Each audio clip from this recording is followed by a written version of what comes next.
Shalom, salam sade, salam cuan. Apa kabar semuanya? Ketemu lagi hari ini di hari Kamis. Tokyo lagi hujan, dingin, 12 derajat Celcius. Dingin-dingin empuk ya kan. Ya, BTC semalam koreksi ya. Koreksi sekarang di posisi ini saya lihat 63.100. Tadi pagi sampai 62.000 ya. Jadi mungkin dia sementara bertahan di situ dulu. Dia sideway mungkin di 62, 63 ya, 62, 63 gitu. Mungkin sementara. Kita lihat apakah dia dapat bertahan di resisten 62, 63. Kalau nggak kuat bertahan dalam 1-2 hari ini, mungkin drop lagi dia ya, ke 50-an something ya. Jadi seperti yang saya ini, padahal gini, inilah market tiap saat bisa berubah kan, makanya saya bilang nggak ada yang pasti. Saya 2 hari lalu saya udah bilang kan, video 2 hari lalu saya padahal udah analisa itu sekitar tanggal 21 ada koreksi itu.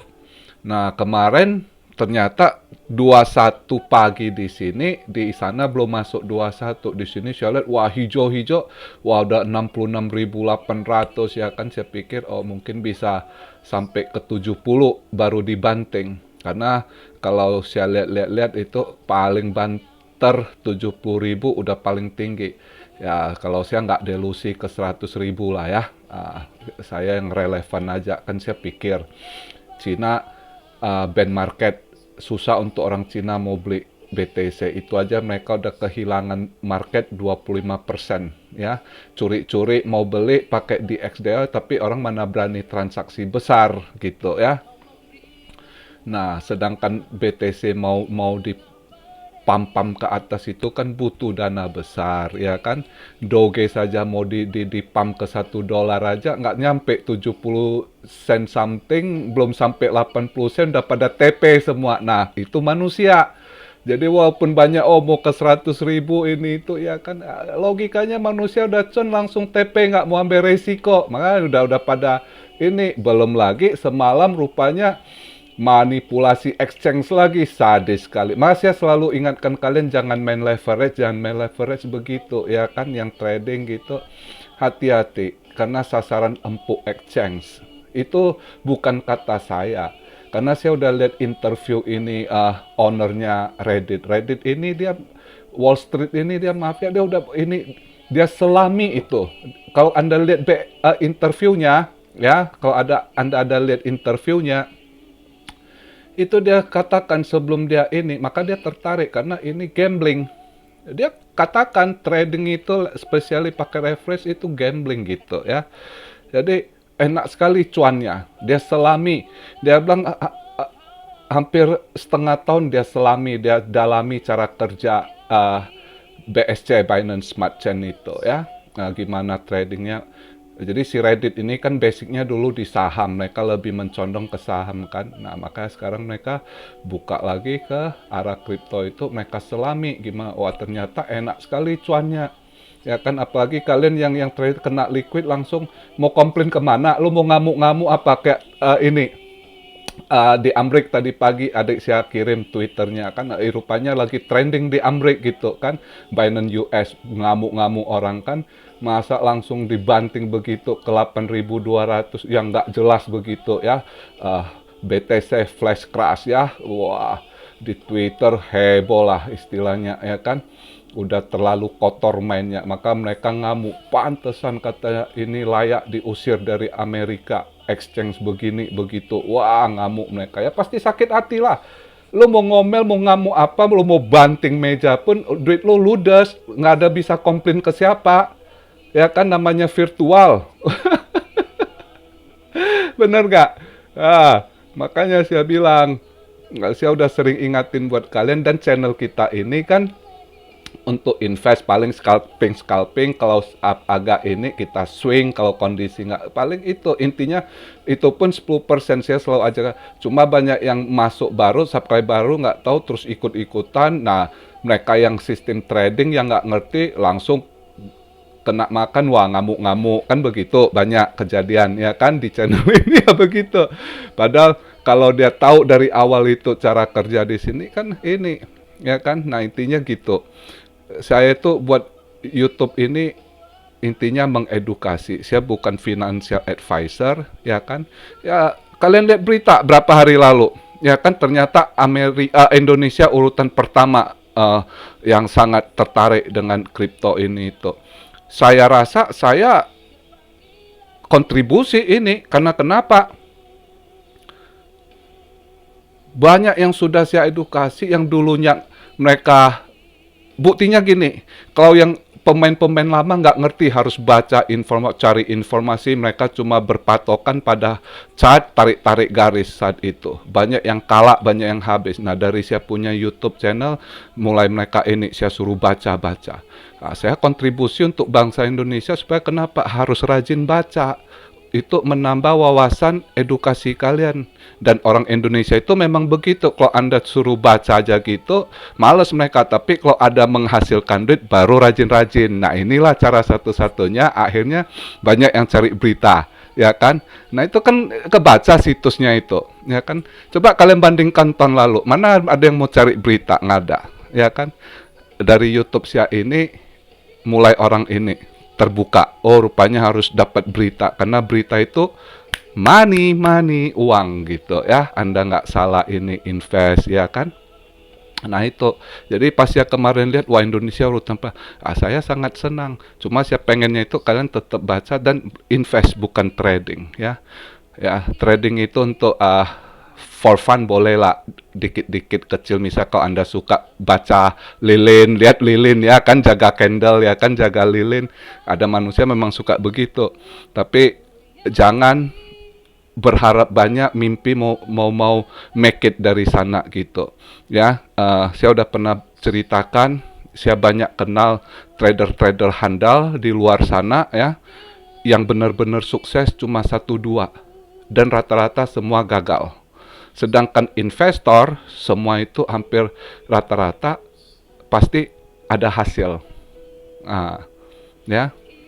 Dan itulah selalu saya ingatkan kenapa saya suruh kalian jangan trading leverage, apalagi future itu. Itu sasaran empuk, bukan kata saya. Kata CEO Reddit, saya udah lihat interviewnya gitu. Buat dia itu, wah ini cuan, ini bisnis ini setelah dia dalami. Nah, dia buka trading kripto. Dulunya dia di saham, lebih fokus ke saham gitu. Dan enak cuannya katanya ya kan. Nah itu makanya saya begitu tahu, suruh saya masuk gitu, saya mana mau. Kenapa? Kalian yang mau bet apa itu udah dibaca habis, jadi enak sekali di setel sama mereka gitu ya. Total betting seluruh dunia di situs dia. Misalnya Anda pakai Bybit lah gitu ya. Itu total omset seluruh dunia yang untuk short misalnya BNB ada berapa, atau BTC up berapa, atau downnya berapa. Dia tinggal setel mode ini, buang ke berapa, udah gampang sekali. Bagi mereka, kata saya, sekarang itu sistem kerja dengan kerja lebih enak lagi setelnya katanya. Nah, ya, jadi gitu. Selanjutnya, untuk kalian yang tanya, kok jangan dulu lah, kita kasihan juga yang belum kejemput. Saya sih sabar dulu lah ya. Istilahnya kita harap BTC dominance lebih turun lagi. Ini sekarang 46,0%. Kalau bisa turun lagi. Berharap yang altcoin bisa kejemput sih gitu sebelum nanti dibanting atau apa ya kan. Kita berharap bisa ini. Ya kita mah, saya kan bilang saya nggak pusing BTC mau naik ke berapa, saya tetap ada peluang cari cuan ya kan. Kalian lihat kita, saya rekomen coin semua, kita kan cuan tipis-tipis ya kan, tetap ini. Jadi ada yang ketawain ngecek saya, oh telat kereta api.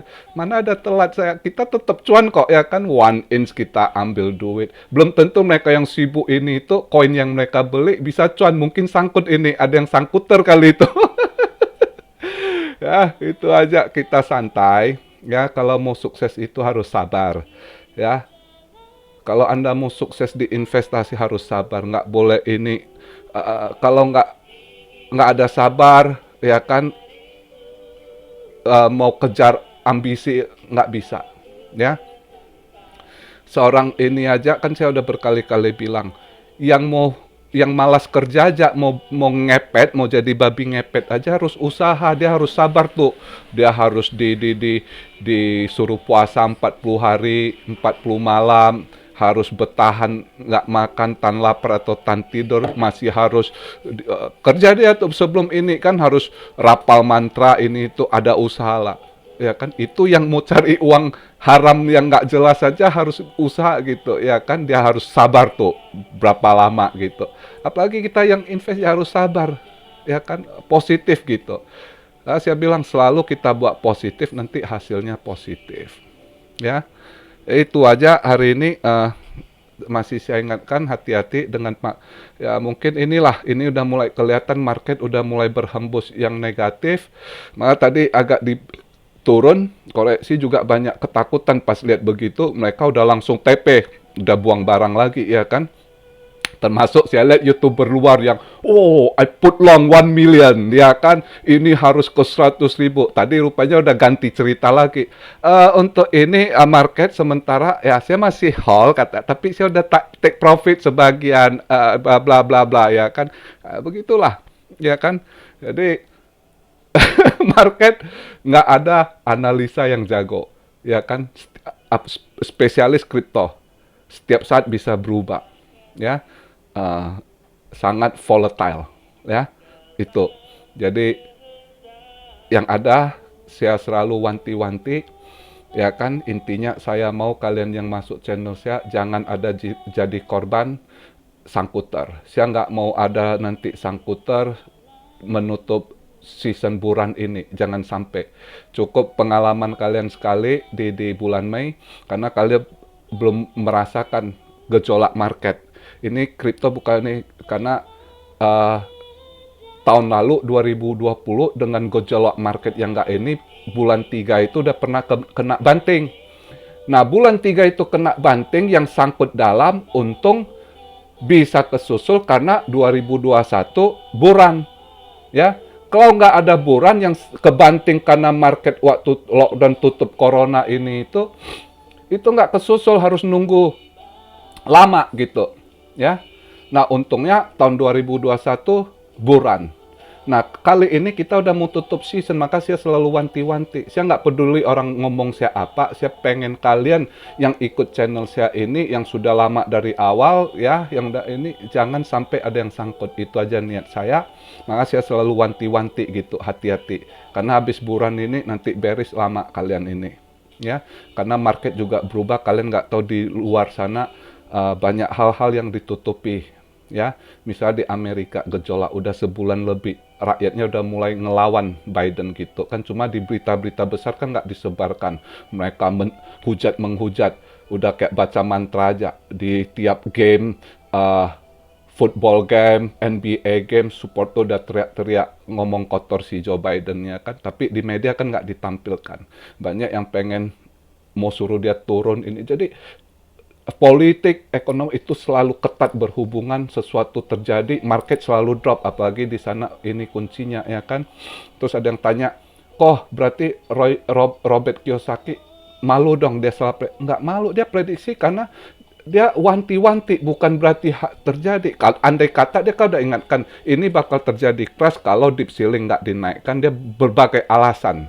Bakal terjadi crash di Oktober apabila ini misalnya deep ceilingnya nggak dinaikkan, ya kan. Terus hutangnya tanggulanginya gimana, banyak hal ya yang dia pantau gitu, inflasinya, ya kan. Jadi taperingnya lagi itu. Jadi ternyata akhirnya ada kesepakatan Kongres ditunda. Nah, akhirnya hutang sebagian ada dibayar dulu, yang ditanggulangi sampai Desember. Ya, nggak terjadilah crash ini, karena udah ada kesepakatan antara Partai Republik sama Demokrat gitu. Ya, jadi nggak ada yang negatif. Kita itu belajar pandang itu. Jangan lihat orang analisis gitu, bakal terjadi. Kalau nggak terjadi, malu orang itu. Bukan, justru Anda harus belajar dari orang gitu untuk mewanti-wanti posisi Anda. Ya, misalnya kalau gini lah, kayak saya aja ada berapa dulu temen waktu 2018 itu, ya 2017 kita belum berapa tahu pengalaman. Wah, waktu itu buran, wow, semangat cuan-cuan. Kita nggak tahu yang beres. Kita meremehkan orang yang beres. Beres udah bilang, hati-hati, dia udah ingatkan. Akhirnya nggak ada hasil sangkut. Saya yakin siapa yang dulu udah pernah main di 2017, kalian pasti pengalaman jadi abu. Ya kan? Lihat udah concon, akhirnya 2018 beres, pum, kebanting, hilang semua. Ya kan? Nah, dari pengalaman itu saya hanya, udah waktunya ini, saya udah harus wanti-wanti nih, beres. Jangan, karena sia-sialah pekerjaan saya dari awal, udah cuan, kalau hilang, nggak mau, saya sekarang nikmatin sambil nunggu momen. Nah, itu yang saya mau, yang sudah ikut saya dari lama, kalian udah cuan. Kalau kalian nggak salah langkah, seperti saya, kalian udah bisa nikmati cuan sambil nunggu momen untuk serok, invest next, for the long next bulan gitu, ya. Jadi itu intinya.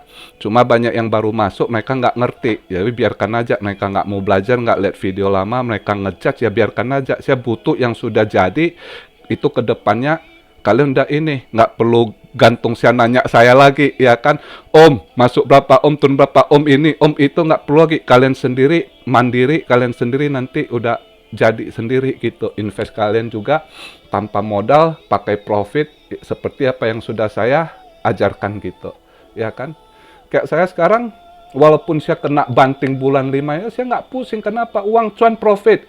Dan akhirnya saya pikir udah masanya, ya udah sekarang saya nikmati profit sambil nanti investkan lagi profit ini untuk next bulan, ya kan, karena ini udah di kuartal keempat, ya mudah-mudahan nanti ada all season. Saya masih berharap all season untuk kalau bisa cuan dikit-dikit, yang saya pikirkan yang sangkut-sangkut di bulan 5, ya. Mudah-mudahan ini biar ada ketemu all season lah. Nanti kapan saya nggak tahu, apakah di bulan 12 atau bulan 1, ya.